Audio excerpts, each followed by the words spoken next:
In this video, you're getting a chapter-by-chapter summary of the book Mindset by Carol Dweck. Hey, I'm Marco, your growth mindset guide. Here's how this video is going to work. Each chapter includes a quick summary, key lesson, and actionable advice to apply right away. At the end, I'll reveal the 3 most important lessons from the entire book and how you can apply them into your own life. Let's jump in. Chapter 1, the mindsets. Carol Dweck starts by showing us 2 mindsets, fixed and growth. A fixed mindset believes talent and intelligence are set in stone. You either have it or you don't. A growth mindset believes skills can be developed through effort, practice, and persistence. Failure isn't proof you're not good enough. It's feedback that helps you grow. Thomas Edison ran thousands of failed experiments before inventing the light bulb. He didn't see them as failures. He just saw them as discoveries of what didn't work. Key lesson from chapter 1. The mindset you adopt is what shapes how you experience every challenge. Actionable advice. Whenever you say, I'm just not good at this, add the word yet. That single word opens the door to growth. Chapter 2. Inside the mindsets. Here, Dweck shows how each mindset plays out in daily life. With a fixed mindset, mistakes feel like proof you're not capable. With a growth mindset, mistakes are lessons that help you improve. Fixed mindset people want to look talented. Growth mindset people want to get better. Here's an example. In one of Dweck's studies, kids praised for being smart avoided harder puzzles. Kids praised for effort chose more difficult, challenging puzzles and ended up learning more. Here's the key lesson. Your mindset isn't just an attitude. It's the filter you see the world through. Actionable advice. Next time you get criticism, instead of reacting, ask yourself, what can I learn from this? Chapter 3, the truth about ability and accomplishment. This chapter breaks the myth that talent alone creates success. Natural ability helps, but without effort and learning, it stalls out. Dweck found that people with a growth mindset focus on getting better, while those with a fixed mindset focus on looking good. That difference determines who actually improves. For example, Mozart wasn't just born a genius. He trained from a very young age with thousands of hours of practice before his famous works.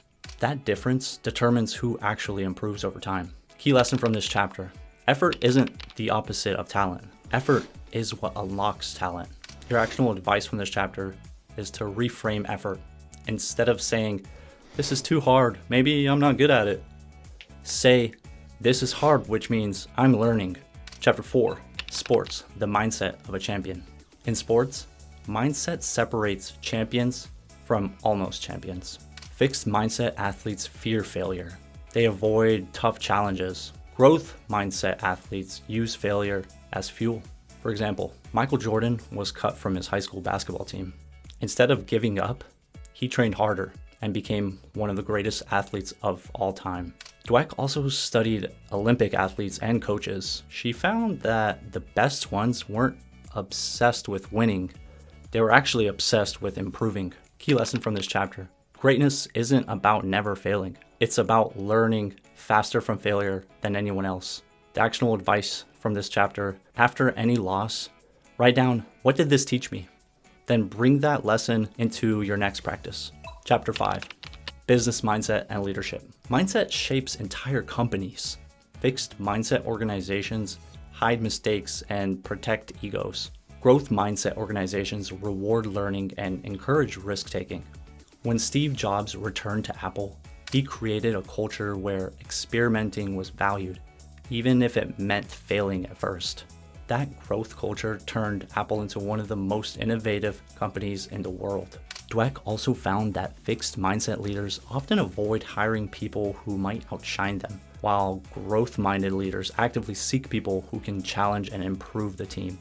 And when companies focus only on genius or star performers, they eventually stop growing because no one feels safe to learn. The key lesson here is that leaders with a growth mindset create cultures of growth.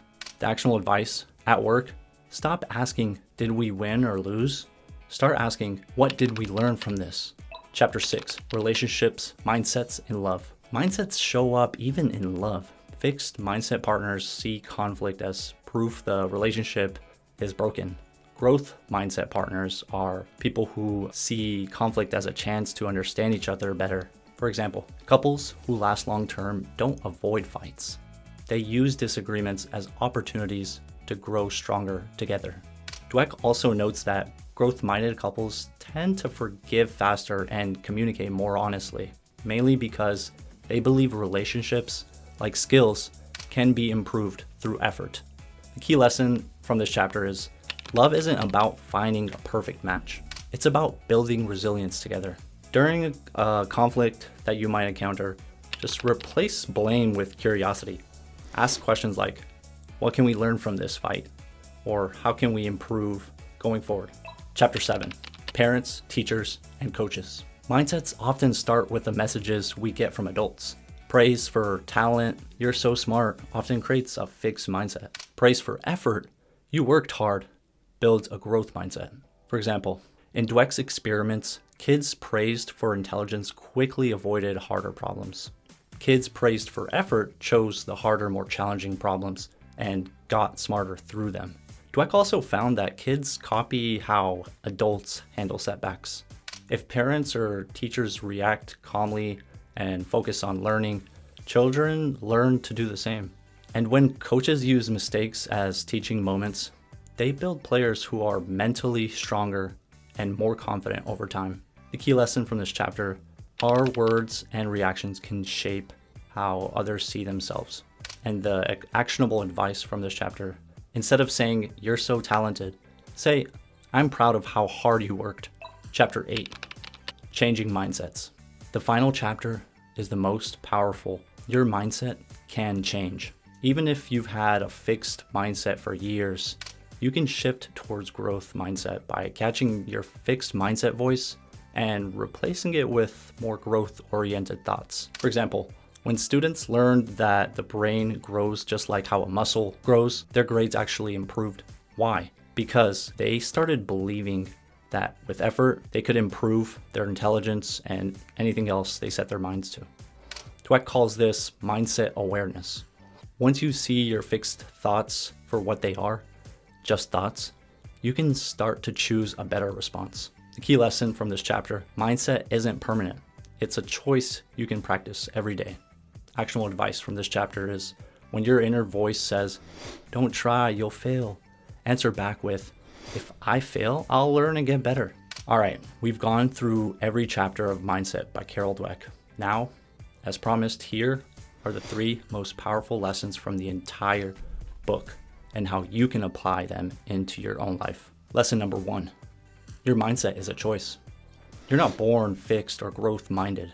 Every challenge you face and experience gives you a moment to decide which mindset you'll use. When things get hard, remind yourself, I can learn from this. That single thought changes everything. Lesson number 2, effort is the engine of success. Talent gets you started, but effort keeps you growing. See effort as a skill. The more you practice putting in effort, the stronger it gets. Hard work isn't proof of weakness. It's the pathway to mastery. And lesson number 3, praise the process, not the person. Whether it's with your kids, your friends, your team, or even yourself, focus on what was done well, not on who is good or bad. Process praise fuels growth. Ego praise freezes it. Those 3 principles are the heartbeat of a growth mindset. And you can apply them in school, business, relationships, or any area of your life for that matter. So here's a big takeaway. Mindset isn't just a book about psychology. It's more like a foundational roadmap for learning, growth, and success in every area of your life. Your mindset shapes your future more than talent, luck, or even circumstance ever will. And if you want to keep building your growth mindset, the next video I recommend you watch is 5 growth mindset habits that will make you unstoppable. You'll find it linked right here and in the description below. If this video was helpful, please hit the like button. Thanks for watching and see you in the next video.